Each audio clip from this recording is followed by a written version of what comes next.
നിയമസഭാ തെരഞ്ഞെടുപ്പിനുള്ള സ്ഥാനാർത്ഥി നിർണയ ചർച്ചകൾ എല്ലാ പാർട്ടികളിലും സജീവമായിട്ട് തുടരുകയാണ്. ഊർജിതമായി തന്നെ ആ ചർച്ചകൾ മുന്നോട്ട് പോവുകയാണ്. CPM അവര് ഇത്തവണ നിയമസഭാ തെരഞ്ഞെടുപ്പിലും സ്ഥാനാർത്ഥി നിർണയത്തിന് ചില മാനദണ്ഡങ്ങളൊക്കെ തന്നെ നടപ്പിലാക്കാൻ തീരുമാനിച്ചിട്ടുണ്ട്. പക്ഷേ ആ മാനദണ്ഡങ്ങൾ മുൻകാലത്തേതുപോലെ തന്നെ പിണറായി വിജയന് അനുകൂലമായിട്ടുള്ളതും പിണറായി വിജയനെ എതിർക്കുന്നവർക്ക് അല്ലെങ്കിൽ പിണറായി വിജയന് അനഭിമിതമായിട്ടുള്ളവർക്ക് എതിരായിട്ടുള്ളതുമായ ചില മാനദണ്ഡങ്ങളാണ് ഇത്തവണ നടപ്പിലാക്കാൻ പോകുന്നത്. നമുക്കറിയാം, കഴിഞ്ഞ തവണ 2021 നിയമസഭാ തെരഞ്ഞെടുപ്പിൽ 2 ടേം നിബന്ധന കർശനമായി നടപ്പിലാക്കിയാണ് CPM തെരഞ്ഞെടുപ്പിനെ നേരിട്ടത്. അതായത് തുടർച്ചയായിട്ട് 2 തവണ മത്സരിച്ച് വിജയിച്ചവരെയൊക്കെ തന്നെ സ്ഥാനാർത്ഥി പട്ടികയിൽ നിന്നും മാറ്റി നിർത്തിക്കൊണ്ടാണ്, പുതുമുഖങ്ങളെ കൂടുതലായിട്ട് ഉൾപ്പെടുത്തിക്കൊണ്ടാണ് തെരഞ്ഞെടുപ്പിനെ നേരിട്ടത്.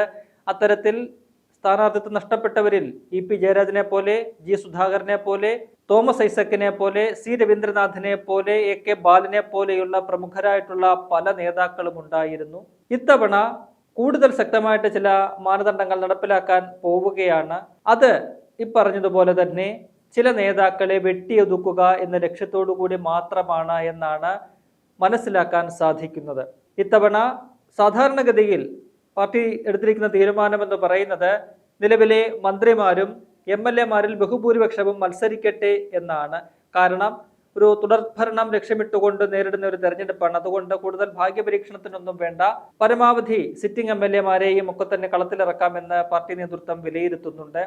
അപ്പോഴും ചില നേതാക്കളെ വെട്ടിയൊതുക്കുക എന്ന ലക്ഷ്യത്തോടു കൂടി ചില മാർഗനിർദ്ദേശങ്ങൾ, ചില മാനദണ്ഡങ്ങൾ നടപ്പിലാക്കാനും പാർട്ടി ഇതിനിടയ്ക്ക് സമയം കണ്ടെത്തുന്നുണ്ട്, അതിന് തയ്യാറാകുന്നുണ്ട് എന്നതാണ് ഏറെ പ്രധാനപ്പെട്ട ഒരു കാര്യം.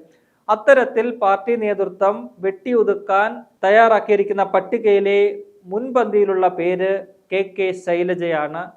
നമുക്കറിയാം, പിണറായി വിജയൻ ഒരു പക്ഷേ പാർട്ടിക്കുള്ളിൽ ഒരു എതിരാളിയായിട്ട് വളർന്നു വരുന്ന നേതാവ് ആരെന്ന് ചോദിച്ചാൽ നിലവിൽ അത് KK ശൈലജയാണ്. അതുകൊണ്ട് അവരെ എങ്ങനെയും വെട്ടിയൊതുക്കുക, ഇല്ലാതാക്കുക എന്ന ലക്ഷ്യം പിണറായി വിജയന് വളരെ കാലമായിട്ട് തന്നെയുണ്ട്. അതിന്റെ ഭാഗമായിട്ടാണ് 2021 തുടർഭരണം കിട്ടിയപ്പോഴും അവരെ മന്ത്രിസഭയിൽ ഉൾപ്പെടുത്താതെ മാറ്റി നിർത്താനായിട്ട് ഒരു മാനദണ്ഡം കൊണ്ടുവന്നത്. ഇത്തവണ 2 ടേം നിബന്ധനയൊന്നും കർശനമായി പാലിക്കേണ്ടതില്ല എന്ന ഒരു തീരുമാനത്തിലാണ് പാർട്ടി. കാരണം സിറ്റിംഗ് MLA-മാരിൽ പലരും 2 ടേം പൂർത്തിയാക്കിയവരാണ്. അവർക്ക് വീണ്ടും മത്സരിക്കാനുള്ള ഒരു അവസരം കൊടുക്കുന്നതിന് വേണ്ടിയിട്ട് 2 ടേം നിബന്ധന ഇത്തവണ പൂർണ്ണമായി നടപ്പിലാക്കുന്നില്ല. അതേസമയം തന്നെ പാർട്ടിക്ക് ജയിക്കുമെന്നുറപ്പുള്ള അല്ലെങ്കിൽ പാർട്ടി കോട്ടകളെന്ന് CPM അവകാശപ്പെടുന്ന മണ്ഡലങ്ങളിൽ ഈ 2 ടേം നിബന്ധന കർശനമായി പാലിക്കണം എന്നാണ് തീരുമാനമെടുത്തിരിക്കുന്നത്. അത്തരത്തിൽ തീരുമാനം നടപ്പിലാക്കുമ്പോൾ KK ശൈലജയ്ക്ക് മട്ടന്നൂരിൽ സീറ്റ് ഇല്ലാതെ വരും എന്നതാണ് ഏറെ പ്രധാനപ്പെട്ട ഒരു കാര്യം. ഇതിനോടകം തന്നെ 14 ജില്ലാ സെക്രട്ടേറിയറ്റുകളും യോഗം ചേർന്നുകൊണ്ട് അവര് അതാത് ജില്ലകളിലെ ഒരു സ്ഥാനാർത്ഥി പട്ടിക സംസ്ഥാന നേതൃത്വത്തിന് കൈമാറിയിട്ടുണ്ട്. കണ്ണൂരിൽ നിന്നും അത്തരത്തിൽ ജില്ലാ സെക്രട്ടേറിയറ്റ് സംസ്ഥാന നേതൃത്വത്തിന് കൈമാറിയ പട്ടികയിൽ മട്ടന്നൂരിൽ KK ശൈലജയുടെ പേരില്ല. മട്ടന്നൂരിൽ എന്നല്ല, കണ്ണൂർ ജില്ലയിലെ ഒരു മണ്ഡലത്തിൽ നിന്നും KK ശൈലജയുടെ പേര് ജില്ലാ നേതൃത്വം ശുപാർശ ചെയ്തിട്ടില്ല എന്നതാണ് വളരെ പ്രധാനപ്പെട്ട ഒരു കാര്യം. കഴിഞ്ഞ തെരഞ്ഞെടുപ്പിൽ ഏതാണ്ട് 60,000-ലധികം വോട്ടുകളുടെ ഭൂരിപക്ഷത്തിനാണ് മട്ടന്നൂരിൽ നിന്നും KK ശൈലജ വിജയിച്ചത്. ഇത്തവണ സ്വാഭാവികമായിട്ടും KK ശൈലജ ഒരിക്കൽ കൂടി തനിക്ക് സീറ്റ് ലഭിക്കുമെന്ന് ഉറച്ചു വിശ്വസിച്ചിരുന്നു. മട്ടന്നൂരിൽ തന്നെ മത്സരിക്കാമെന്നും അവർ പ്രതീക്ഷിച്ചിരുന്നു. എന്നാൽ മട്ടന്നൂരിൽ നിന്നും DYFIയുടെ സംസ്ഥാന സെക്രട്ടറിയുള്ള VK സനോജിന്റെ പേരാണ് ജില്ലാ നേതൃത്വം കൊടുത്തിരിക്കുന്നത്. സംസ്ഥാന നേതൃത്വം അത് ഏറെക്കുറെ അംഗീകരിച്ചിട്ടുണ്ട്. ഈ പട്ടിക സംബന്ധിച്ച് കഴിഞ്ഞ ദിവസം ശനിയാഴ്ച CPM-ന്റെ സംസ്ഥാന സെക്രട്ടേറിയറ്റ് യോഗത്തിൽ ചർച്ച നടന്നു. KK ശൈലജയും ആ യോഗത്തിൽ പങ്കെടുത്തു.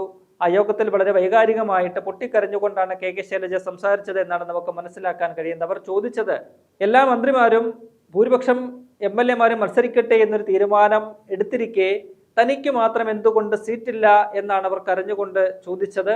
എന്തുകൊണ്ട് തന്നെ മാത്രം ഒഴിവാക്കുന്നു? ബാക്കിയുള്ളവർക്കെല്ലാം മത്സരിക്കാൻ സീറ്റുണ്ട്. ഒപ്പം തന്നെ 2 ടേം നിബന്ധനയിൽ പലർക്കും ഇളവ് കൊടുക്കുന്നുണ്ട്. അങ്ങനെയുള്ളപ്പോൾ തന്നെ മാത്രം എന്തുകൊണ്ട് മാറ്റി നിർത്തുന്നു?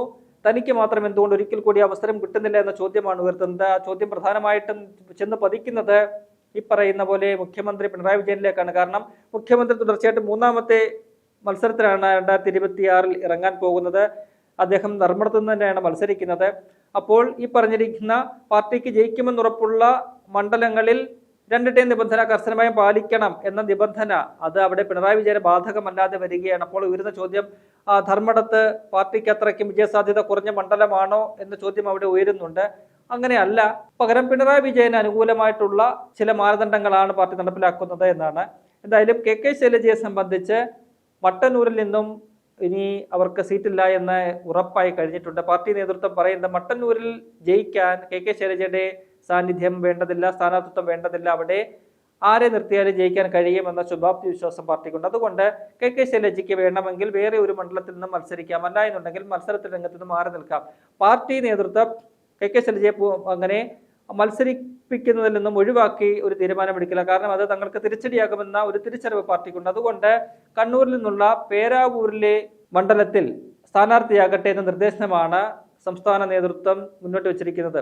മട്ടന്നൂരിൽ എന്തുകൊണ്ട് തനിക്ക് സീറ്റില്ല എന്ന് ചോദിക്കുമ്പോൾ നേതൃത്വം പറയുന്നത് അവിടെ പാർട്ടിക്ക് വിജയിക്കാൻ കഴിയും, മികച്ച ഒരു ജനകീയമായിട്ടുള്ള വ്യക്തി എന്ന നിലയിൽ ഉയർന്നു വരുന്ന കെ ശൈലജ അങ്ങനെയെങ്കിൽ 2006 മത്സരിച്ച് വിജയിച്ച പേരാവൂരിൽ ചെന്ന് ആ സീറ്റ് തിരിച്ചു പിടിക്കട്ടെ എന്നാണ് മുന്നോട്ട് വയ്ക്കുന്നത്. കാരണം 2011 മുതൽ തുടർച്ചയായിട്ടുള്ള തെരഞ്ഞെടുപ്പുകളിൽ 3 തെരഞ്ഞെടുപ്പിലും അവിടെ നിന്നും വിജയിച്ചിരിക്കുന്നത് കോൺഗ്രസ് ആണ്. സണ്ണി ജോസഫാണ് നിലവിലെ അവിടുത്തെ MLA, KPCC പ്രസിഡന്റാണ് അദ്ദേഹം.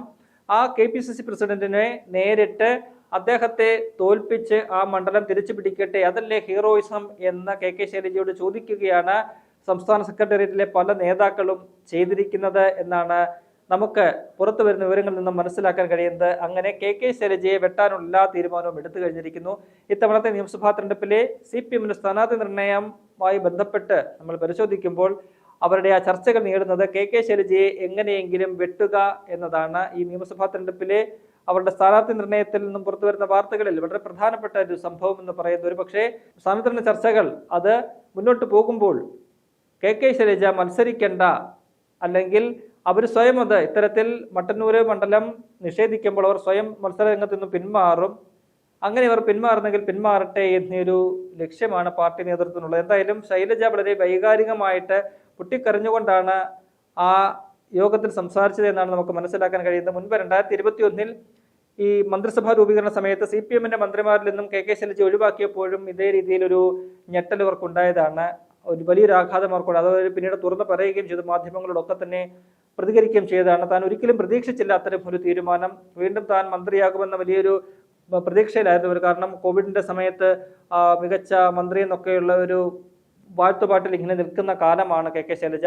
ആ സമയത്താണ് അവരെ മന്ത്രിസഭയിൽ നിന്ന് തന്നെ പുറത്താക്കിക്കൊണ്ട് ഒരു തീരുമാനം വരുന്നത്. സമാനമായ രീതിയിലുള്ള ഒരു ഞെട്ടലാണ് അവർക്ക് ഇപ്പോഴും ഉണ്ടായിരിക്കുന്നത്. അവർ ചോദിക്കുന്നത് താൻ ഒരിക്കലും ഇത് പ്രതീക്ഷിക്കുന്നില്ല, എന്തുകൊണ്ട് തന്നെ മട്ടന്നൂരിൽ നിന്നും മാറ്റി നിർത്തുന്നു എന്നതാണ്. ഒപ്പം തന്നെ മറ്റു ചില പ്രമുഖ നേതാക്കൾക്കും ഇത്തവണ സീറ്റ് കാണില്ല എന്നാണ് പുറത്തു വരുന്ന വിവരങ്ങൾ. അതിൽ പ്രധാനപ്പെട്ടത് സംസ്ഥാന സെക്രട്ടേറിയറ്റ് അംഗം കൂടിയിട്ടുള്ള സ്വരാജ് ആണ്. അദ്ദേഹത്തിന്റെ പേര് എറണാകുളം ജില്ലാ നേതൃത്വം തൃപ്പൂണിത്തുറ മണ്ഡലത്തിൽ നിന്നും അയച്ചിരുന്നു. എന്നാൽ സംസ്ഥാന നേതൃത്വം അത് വെട്ടിയിരിക്കുകയാണ്. കാരണം തൃപ്പൂണിത്തുറയിൽ സ്വരാജ് ഇറങ്ങിയാൽ അവിടെ ജയിക്കില്ല എന്ന പാർട്ടി നേതൃത്വം വിലയിരുത്തുന്നു. വലിയ നേതാവ് എന്നുള്ള നിലയിൽ വന്ന് തുടർച്ചയായിട്ട് ഇങ്ങനെ തെരഞ്ഞെടുപ്പുകളിൽ തോൽക്കുന്നത് പാർട്ടിക്ക് തന്നെ ഒരു നാണക്കേടായിട്ട് മാറുന്നുണ്ട്. 2021 നിയമസഭാ തെരഞ്ഞെടുപ്പിൽ തൃപ്പൂണിത്തുറയിൽ നിന്നും സിറ്റിംഗ് MLA ആയിട്ട് മത്സരിച്ച സ്വരാജ് അവിടെ തോൽക്കുന്ന ഒരു കാഴ്ച കണ്ടു. പിന്നീട് നിലമ്പൂരിലെ ഉപതെരഞ്ഞെടുപ്പിൽ മത്സരിച്ച് അവിടെയും വിട്ടുനിലയിൽ പൊട്ടുന്ന കാഴ്ച കണ്ടതാണ്. അപ്പോൾ അത്തരത്തിൽ വീണ്ടും ഒരിക്കൽ കൂടി നിർത്തി തോറ്റ് ഒരു നാണക്കേട് ഉണ്ടാക്കേണ്ട അവരുടെ ബൗദ്ധിക നേതാവ് എന്നൊക്കെ വിലയിരുത്തുന്ന ആളാണ് സ്വരാജ്. പാർട്ടി തന്നെ അങ്ങനെ വിലയിരുത്തുന്ന നേതാവാണ്. അപ്പോൾ അദ്ദേഹത്തെ അങ്ങനെ നിർത്തി നാണം കെടുത്തണ്ട എന്നൊരു തീരുമാനം പാർട്ടിക്ക് ഉണ്ടാകണം. മറ്റൊരു മണ്ഡലം ഇടുക്കിയിലെ ഉടുമ്പൻചോലയാണ്. അവിടെ നിലവിൽ സിറ്റിംഗ് MLA MM മണിയാണ്. തുടർച്ചയായിട്ട് 3 തവണയൊക്കെ മത്സരിച്ച് വിജയിച്ച MM മണിക്കും ഇത്തവണ സീറ്റ് നൽകേണ്ടതില്ല എന്ന പാർട്ടി നേതൃത്വം തീരുമാനമെടുത്തു കഴിഞ്ഞിട്ടുണ്ട്. കാരണം MM മണി ഇപ്പോൾ ആ മണ്ഡലം തോൽപ്പിക്കാൻ വേണ്ടിയുള്ള എല്ലാ പണികളും എടുത്തു കഴിഞ്ഞിട്ടുണ്ട്, എല്ലാ കാര്യങ്ങളും ചെയ്തിട്ടുണ്ട് എന്നാണ് പാർട്ടി നേതൃത്വം വിലയിരുത്തുന്നത്. MM മണിയുടെ വാക്കും നാക്കുമെല്ലാം അവിടെ പാർട്ടിക്ക് എതിരാക്കി മാറ്റിയിട്ടുണ്ട് ജനങ്ങളെ എന്നാണ് നേതൃത്വം കണക്ക് കൂട്ടുന്നത്. അതുകൊണ്ട് MM മണി ഒരിക്കൽ കൂടി മത്സരിക്കേണ്ടതില്ല എന്നും അവിടെ തീരുമാനമെടുത്തിട്ടുണ്ട്. എന്തായാലും CPM സ്ഥാനാർത്ഥി നിർണയ ചർച്ചകൾ പൂർത്തിയായി കഴിയുമ്പോൾ അവിടെ നിന്ന് വരുന്ന ഒരു പ്രധാനപ്പെട്ട വാർത്ത എന്ന് പറയുന്നത് അവരുടെ ഈ സ്ഥാനാർത്ഥി നിർണയം, ഇത്തവണത്തെ സ്ഥാനാർത്ഥി നിർണയം അത് കെ ശൈലജയെ വെട്ടിയൊതുക്കാൻ വേണ്ടി അല്ലെങ്കിൽ അവരെ ഇല്ലാതാക്കാൻ വേണ്ടിയായിരുന്നു എന്നുള്ളത് തന്നെ ആയിരിക്കും എന്നതിൽ ആർക്കും സംശയമുണ്ടാകില്ല.